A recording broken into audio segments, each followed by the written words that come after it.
दूसरा केस है aggregate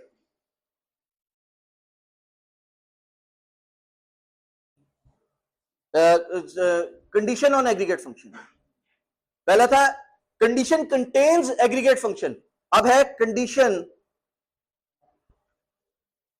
on aggregate function.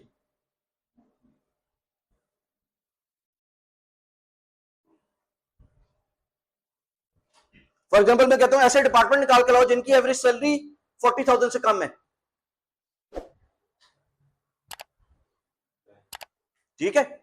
ऐसे डिपार्टमेंट्स के बारे में बताओ जिनकी एवरेज सैलरी 40,000 से कम है, ठीक है। अब मैं कंडीशन किस पे लगा रहा हूं, एग्रीगेट फंक्शन के ऊपर कंडीशन लगा रहा हूं कि एग्रीगेट फंक्शन की वैल्यू 40,000 से कम होनी चाहिए, या ऐसे डिपार्टमेंट निकाल के लाओ जिसमें कम से कम 2 बंदे काम करते हो,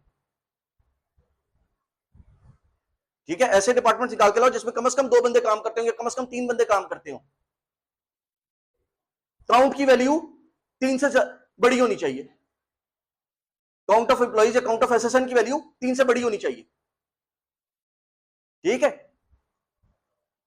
मैं यहां पे एक सवाल चल लेते हैं, दो लेते हैं, show the department numbers where at least 3 बजे।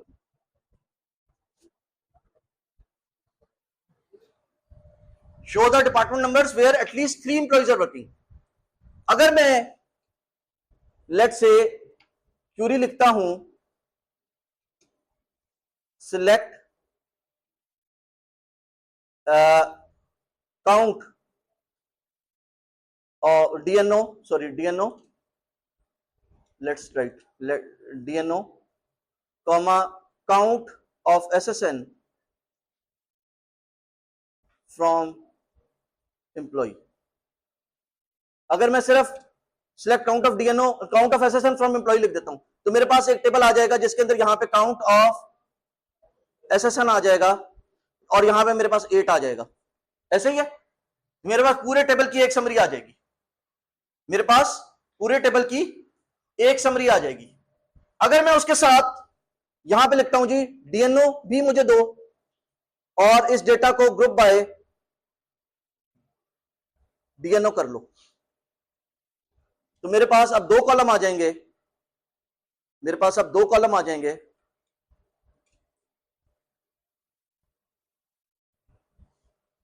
एक मेरे पास DNO का कॉलम आ जाएगा और एक मेरे पास काउंट ऑफ SSN का आ जाएगा, काउंट ऑफ SSN का कॉलम आ जाएगा। एक मेरे पास आ जाएगी वैल्यू 1 के अंदर 1, 4 के अंदर 3 और 5 के अंदर 4, ये मेरे पास डेटा आ जाएगा। इसको आरए में लिख रहे होंगे तो आरए में ये कुछ इस तरह का लिखा जाएगा। मैं कहता हूं जी let me A is my group by DNO और मुझे क्या चाहिए, काउंट ऑफ SSN चाहिए, फ्रॉम एम्प्लॉय चाहिए।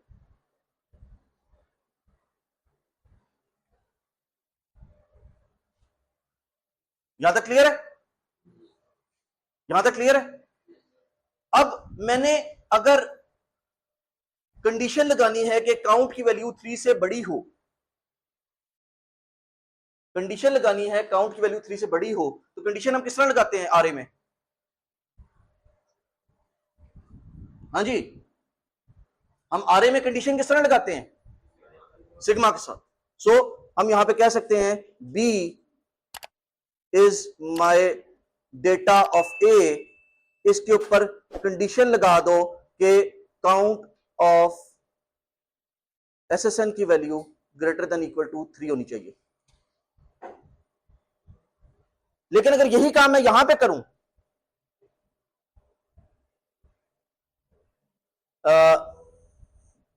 Where count of SSN equal greater than equal to 3, ठीक है। अगर ये काम यहां पे करूं, चले इसको इस तरह कर लेते हैं, where at least 2 male employees are working, इसको 2 मेल एम्प्लॉइज कर लेते हैं, वेयर एटलीस्ट सवाल को थोड़ा change, where at least 2 male employees are working. So यहाँ पे हमारे पास एम्प्लॉय के ऊपर एक कंडीशन लग जाएगी, select sex equal to male from employee. ठीक है, और जिस वक्त इसको वो करेंगे तो यहाँ पे हमारे पास 4 में 1 आ जाएगा और यहाँ पे हमारे पास 3 आ जाएगा। ठीक है, और यहाँ पे हमारे पास ग्रेटर देन 2 आ जाएगा। ठीक है, और इसकी कंडीशन अगर हम लगाएं, यहाँ पे भी कंडीशन अपडेट कर लेते हैं। यहाँ पे कंडीशन आ जाएगी इसकी group by DNO, group by DNO से पहले वेयर आएगा ना, वेयर तो ग्रुप बाय डीएनओ से पहले आता है।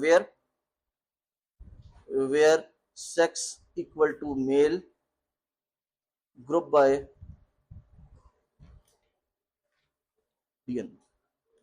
ठीक है, यहां तक हमने काम कर लिया।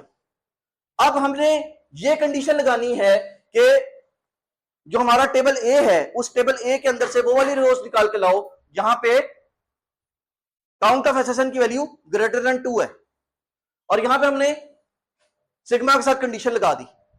यहां पे हमने सिग्मा के साथ कंडीशन लगा दी। इनको उठा दें यार, सुबह हो गई है। हाँ,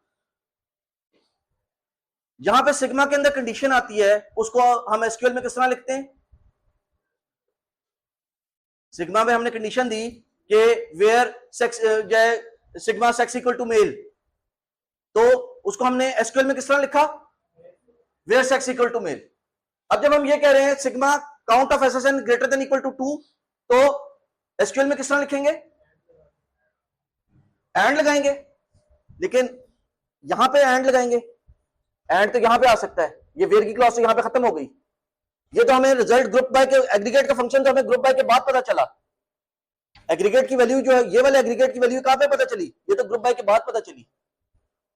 सो हमें यहां पे लगाना पड़ेगा समथिंग, यहां पे लेट्स से हम कहते हैं जी where count of SSN greater than equal to 2। लेकिन अब इसमें एक और इशू आ गया, 2 वेयर आ गए।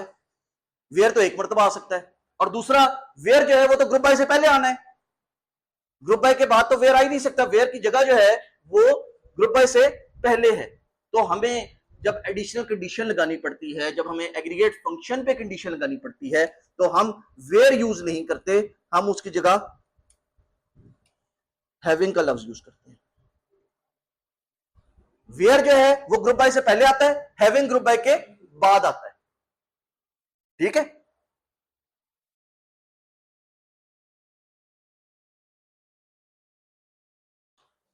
तो जब हमें एग्रीगेट फंक्शन के ऊपर कंडीशन लगानी पड़ती है कि एग्रीगेट फंक्शन का रिजल्ट ये हो, ठीक है, तो फिर हम हैविंग के थ्रू लगाते हैं।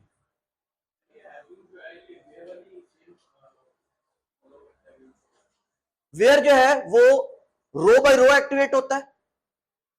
वेयर जो है वो रो बाय रो एक्टिवेट होता है, हर रो को चेक करता है कि क्या इस रो के अंदर सेक्स की वैल्यू मेल है या नहीं है।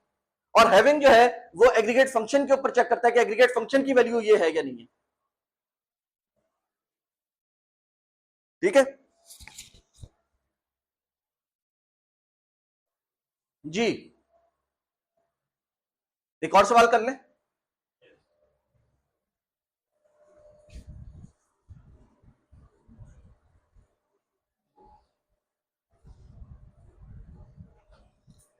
Show the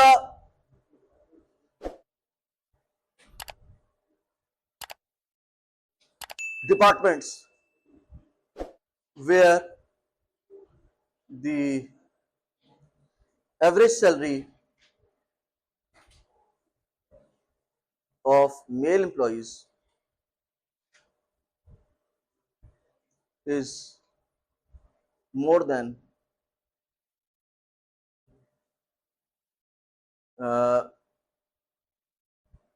40,000.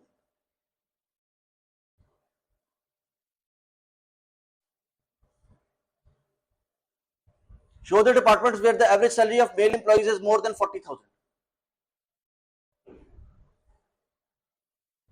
जी,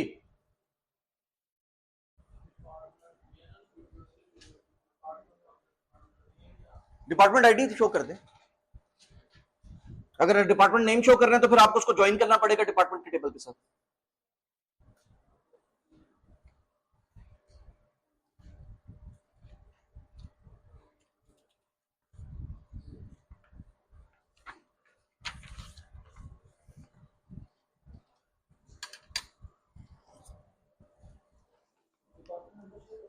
जी जी, डिपार्टमेंट नंबर शो कर दें।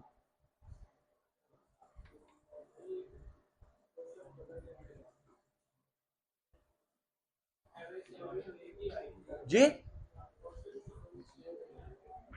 एवरेज सैलरी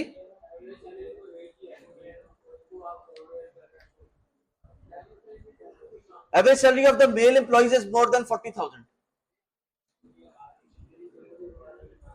तो ग्रुप बाय डिपार्टमेंट करना पड़ेगा आपको।